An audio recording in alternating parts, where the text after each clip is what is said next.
Fire அந்த படம் தான் இப்ப நான் பார்த்துட்டு வரேன். ஜேஎஸ்கே அவர்கள் டைரக்ஷன் பண்ணி நடிச்சும் இருக்கிறாரு.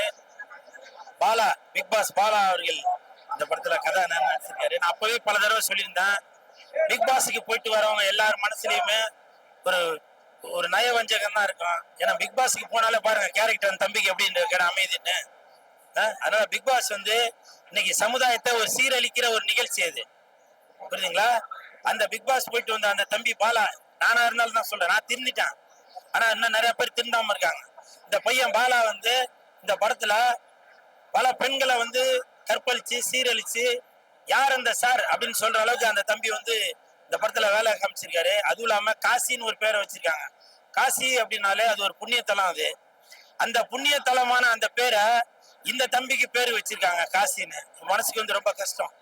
ஆனால் அந்த தம்பி கேரக்டரா வாழ்ந்துருக்கான். நான் கேட்டேன், என்னப்பா கேரக்டரா வாழ்ந்திருக்கேன் அப்படின்னு. அதுக்கு அந்த தம்பி சொன்னா, இல்ல டேரக்டர் தான் வாழ சொன்னாரு. நான் உன்னை பார்த்து ஒண்ணு கேட்கிறேன், அதே டேரக்டரோட மருந்து குடிச்சு சாவுனா செத்துருவியா? மாடியில இருந்து குதினா குதிச்சிருவியா? தேனை கொடுத்து நக்க சொன்னா நீ எல்லாத்தையும் குடிச்சிட்டு இருக்கியா? இருந்தாலும் இந்த ஹோல் டீமுக்கும் என் மனமார்ந்த வாழ்த்துக்கள். படத்தை பாருங்க, என்ஜாய் பண்ணுங்க. வெந்து தணிந்தது காடு, ஃபயருக்கு வணக்கத்தை போடு.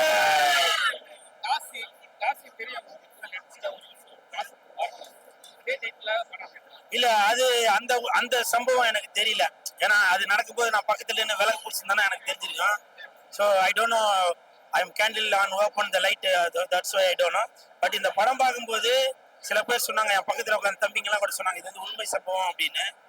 இருந்தாலும் வெளிநாட்டுல வெளி மாநிலங்கள்ல செக்ஸ் கல்விலாம் பத்தி ஸ்கூல்ல சொல்லி தராங்க அப்படின்னு, குட் டச் பேட் டச் அந்த மாதிரி. இதுலயும் வந்து என்னென்னலாம் நடக்கக்கூடாது அப்படின்றத இயக்குனர் ஜேஎஸ்கே அவர்கள் அப்பட்டமா சொல்லியிருக்காரு. இந்த ஹோல் டீமுக்கு என் மனமார்ந்த வாழ்த்துக்கள். பெண்களுக்கு விழிப்புணர்வு அப்படின்னாக்க முதல் வேலை இந்த மாதிரி உள்ளவங்களை கூடவே சேர்க்கக்கூடாது. பாருங்க, இப்ப கூட சும்மா நிக்கல, வரிசைக்குன்னே நிக்கிறாங்க. ஏன்னா நாம பொண்ணுன்னு நினைச்சு வரசுறானுங்களா என்னன்றது எனக்கே தெரியல. சோ இந்த மாதிரி கிரைவர்களை முதல்ல தூக்கி உள்ள தூக்கி போடணும்.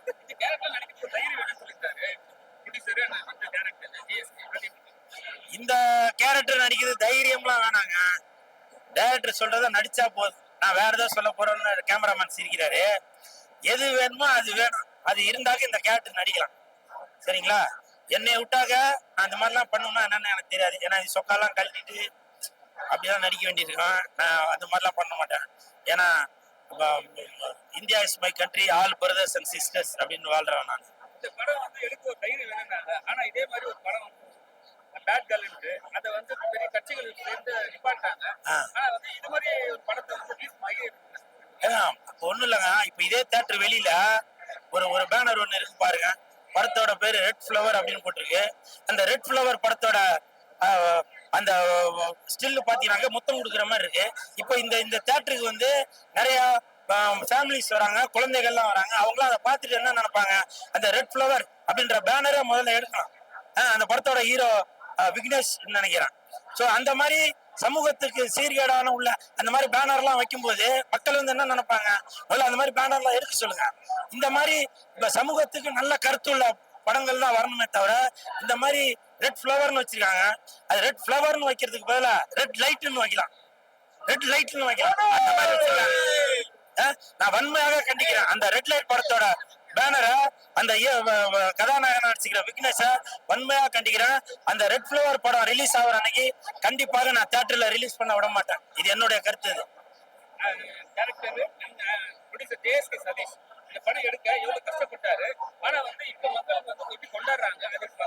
இல்ல அதுதான் எப்பவுமே நம்ம கஷ்டப்பட்டாதான் முன்னுக்கு வர முடியும், புரியுதுங்களா? உழைச்சாதான் முன்னுக்கு வர முடியும். No pain no gain. அதனால அவருடைய உழைப்புக்கு இன்று சரியான ஊதியம் கிடைச்சிருக்கு. மக்கள் படம் பார்க்கும்போது ரொம்ப சந்தோஷமா என்ஜாய் பண்ணி பாக்குறாங்க.